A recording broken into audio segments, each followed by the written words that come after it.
Timely greetings, the only peace of mind. Volume 2, number 17. The world government and the only people who will not bow down to it. Copyright 1948 reprint. All rights reserved. V.T. Hadif. Text for prayer. The deceitfulness of riches. This afternoon I shall read on page 52 of Christ's Object Lessons. The love of riches has an infatuating, deceptive power.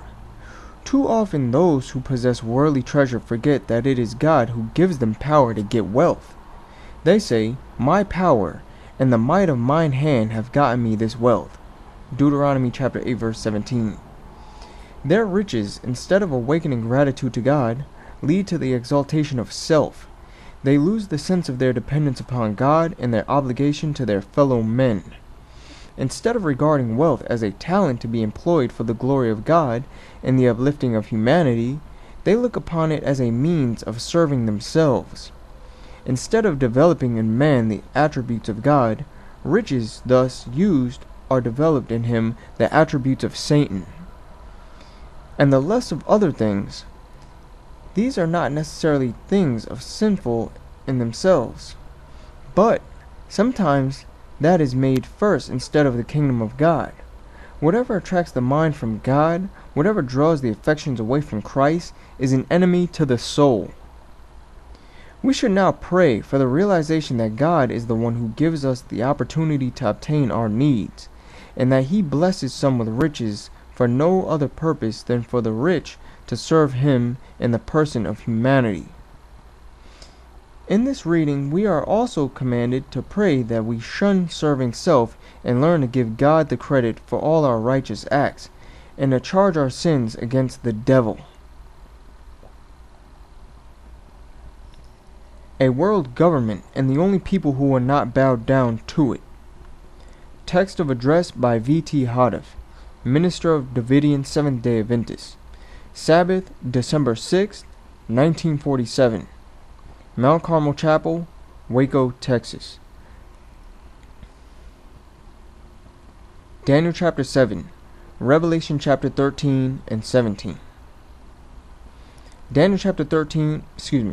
Revelation chapter 13 verse 1 through 10.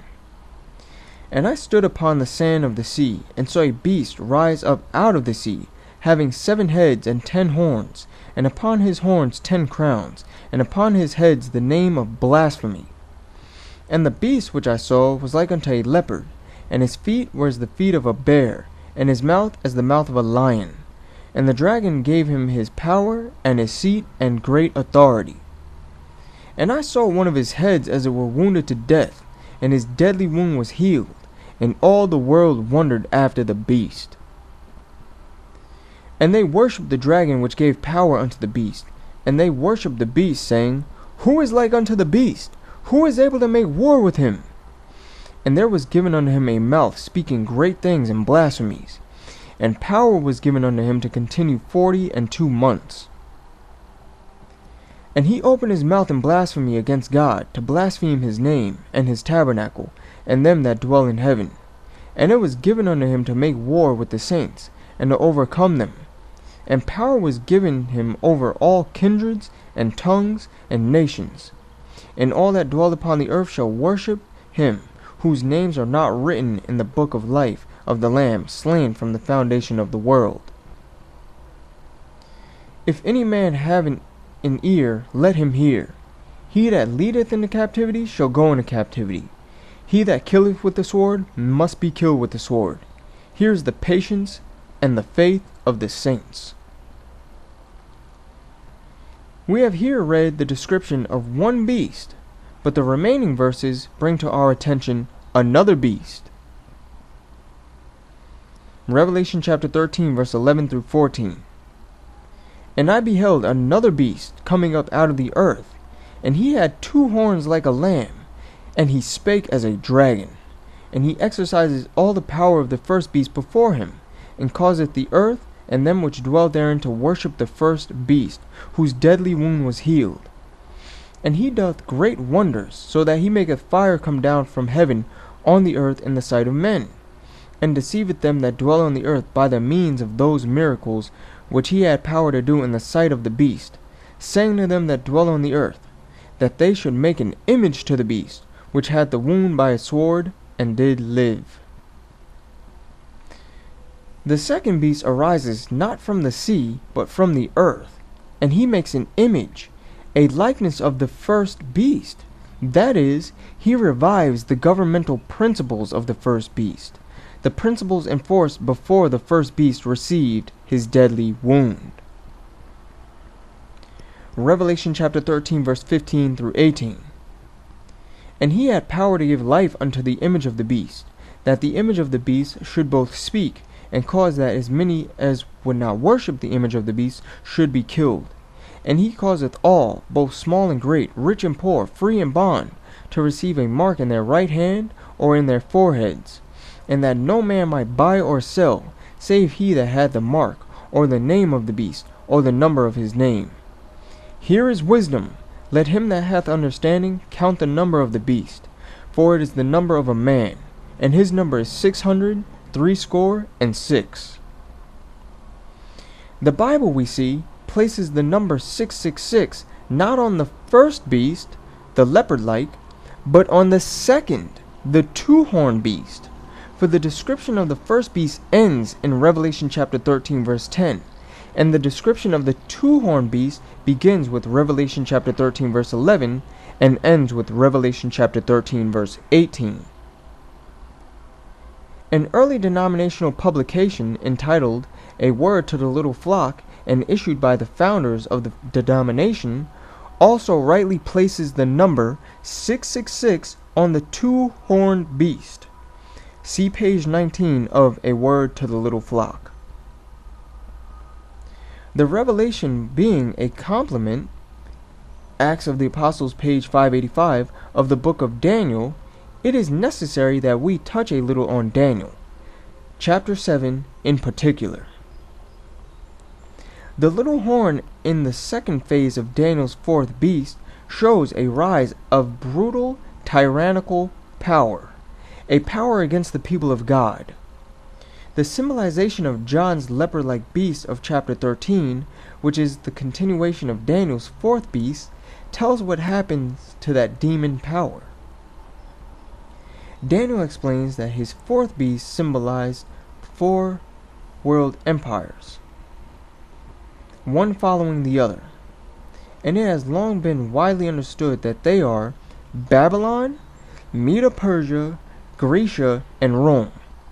Note that John's leopard-like beast has the head of a lion, first beast, the feet of a bear, second beast, the body of a leopard, third beast, and 10 horns, fourth beast. And so, you see, the leopard-like beast is a composite beast of Daniel's 4 beasts, a descendant of them. It must therefore represent the world after the fall of the Fourth Empire, after pagan Rome. Moreover, the 10 crownless horns of Daniel's fourth beast, being symbolical of kings that were to arise out of the Roman Empire, the crowns on the leopard-like beast show that the beast represents the power in which the kings took their crowns, the period after the disintegration of the pagan Roman Empire. I'll read that again. Moreover, the 10 crownless horns of Daniel's fourth beast being symbolical of kings that were to arise out of the Roman Empire, the crowns on the leopard-like beast show that the beast represents the period in which the kings took their crowns, the period after the disintegration of the pagan Roman Empire. Still further, the leopard-like beast blasphemed God in his tabernacle, just as long as did Daniel's fourth beast in his second phase, ecclesiastical Rome. That is, a time and times and a dividing of times, 3 years and 6 months, 40 and 2 months. Plainly it is, then, that the leopard-like beast reigned contemporaneously with the nondescript beast in his second phase, the phase of the little horn head. The deadly wound on the leopard-like therefore represents the deadly blow which it received from the Protestant Reformation. Hence, its wounded head represents the horned head power, an amalgamation of civil and religious powers, of Daniel's beast divested of his civil power, dehorned. Now, since the horns of John's beast symbolize the nations, and his wounded head symbolizes a religious organization divorced from a civil power, and since his 7 heads are all alike, save for the wound on one of them, it becomes obvious that the heads, 7 in number, portray religious bodies, Christendom in its entirety. The horns, though 10 in number, portray the civil governments in their entirety. Both horns and heads, therefore, represent the world of today, just as each of Daniel's 4 beasts respectively represented the world in their day. The horns and heads all being on the beast at the same time, not coming up one after another, or in like manner falling off as the horns in Daniel chapters 7 and 8, should forever convince every rational mind that the horns and heads symbolize civil and religious bodies all existing at the same time, not one following the other. The blasphemy being over the heads, not over the horns, denotes that the religious bodies portrayed therein do not worship God according to truth, that they are not wholly what they profess to be. The exact interpretation that inspiration places on the word blasphemy is this: I know the blasphemy of them which say they are Jews and are not. Revelation chapter 2 verse 9. It is better for all of us to acknowledge our failures than to evade the truth, for it is the truth that shall make us free. Moreover, since we admit that the Reformation inflicted the deadly blow and brought forth Protestantism, and since inspiration says the wound was healed, all these prove something which, if we confess, may save our jeopardized lives, and make us as great as did the wholehearted confessions anciently make David great. What is it that we have to confess? Just this: if Protestantism wounded the beast by the Reformation, then the healing of the wound shows nothing less than that the Reformation has failed to keep the wound open, that the goal of the reformers has died, and despotism has been revived. Indeed, this symbolism is saying nothing more than what the message to the Laodiceans is saying.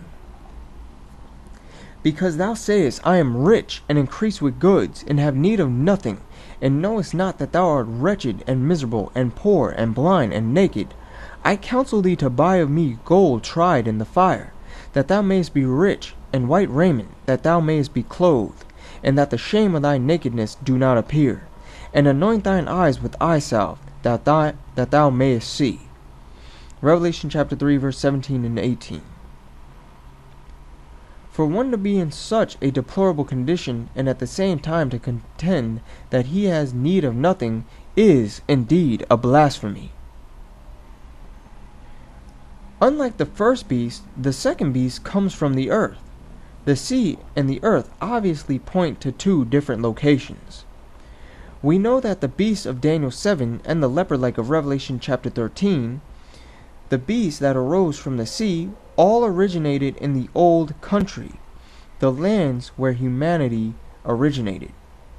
Yes, the sea befittingly symbolizes the old country, because the sea is the storehouse of the waters, the place where the waters originate, as the old country is the place from where humanity spread out. The earth, then, points to a place away from the sea, and the opposite of what sea stands for, a country made up of inhabitants who have immigrated from elsewhere. The only such country or nation away from the old country, and as influential as portrayed in this 2-horned beast that arises after the formation of the leopard-like beast in the Protestant period, is the United States. Moreover, the United States is already a world power, and so we need not be guessing any more. The beast's two horns points to its two political ruling powers, Democrats and Republicans. The lamb-like character gives the appearance of innocence, harmlessness, and charitability. The beast, speaking like a dragon, nevertheless, repudiates the lamb-like appearance of the horns. The two-horned beast exercises all the power which the first beast, the leopard-like, exercised, again showing it will be a world power.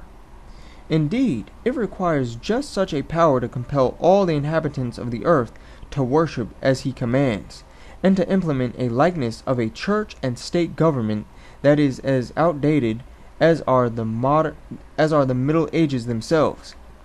Yes, it takes such a power to influence the world, save those whose names are written in the Lamb's book of life, to bow down to it. Revelation chapter 13, verse 13 and 15. And he doth great wonders, so that he maketh fire come down from heaven on the earth in the sight of men, and deceiveth them that dwell on the earth by the means of those miracles which he had power to do in the sight of the beast, saying to them that dwell on the earth, that they should make an image to the beast, which had the wound by a sword, and did live. And he had power to give life unto the image of the beast, that the image of the beast should both speak, and cause that as many should not worship the image of the beast should be killed. Here you see that this unification of the world, engendered to bring peace and harmony out of the present chaos, will instead bring an even greater time of trouble. And why? Because though the beast may bring communism and capitalism to mutual agreement, and cause them to bow down to the image of the beast, yet those whose names are written in the Lamb's book of life will never comply. For this you see that the whole plan is directed by a supernatural power whose aim is to boycott the people of God. They shall nevertheless be delivered. When the beast's decree is passed that no one can buy or sell and should be killed for nonconformity, then God only can protect his people, the people whose names are written in the book. Such is his faithful promise. And at that time shall Michael stand up, the great prince which standeth for the children of thy people. And there shall be a time of trouble such as never was since there was a nation, even to that same time. And at that time thy people shall be delivered, every one that shall be found written in the book. Daniel chapter 12, verse 1. Revelation chapter 13, verses 16 and 17. And he causeth all, both small and great, rich and poor, free and bond, to receive a mark in their right hand or in their foreheads, and that no man might buy or sell, save he that had the mark, or the name of the beast, or the number of his name. This power, you see, is to control the world's markets too. This symbolical forecast of the world government to be set up plainly points out that the coming world government is to be neither the UN nor communism, but an ecclesiastical power. We know that it is not communism, because communism is against religion, and the beast is for it. When this comes to pass, which is no longer beyond the horizon, then those whose names are written in the book of life shall be delivered, but all others will have received the mark of the beast. There will be no middle ground, no middle class. We should now decide what to do, so that we will not be caught off guard. For this very cause the light of truth has now come to us. The light of truth has come to us now. The world government which is to develop from the League of Nations and the United Nations is not actually to be absolutely universal, and there are still to be two worlds. But rather than there being capitalism and communism, there are to be those who worship the beast in his image, and those who worship God and have their names written in the book.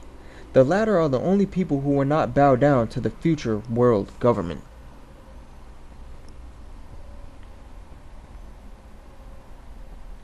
How blessed are they who always keep the pure and perfect way, who never from the sacred paths of God's commandments stray. How blessed who to his righteous laws have still obedient been, and have with fervent humble zeal his favor sought to win. Thou strictly hast enjoined us, Lord, to learn thy sacred will, and all our diligence employed, thy statutes to fulfill. O then that thy most holy will might o'er my ways preside, and I the course of all my life in thy direction guide. Anon.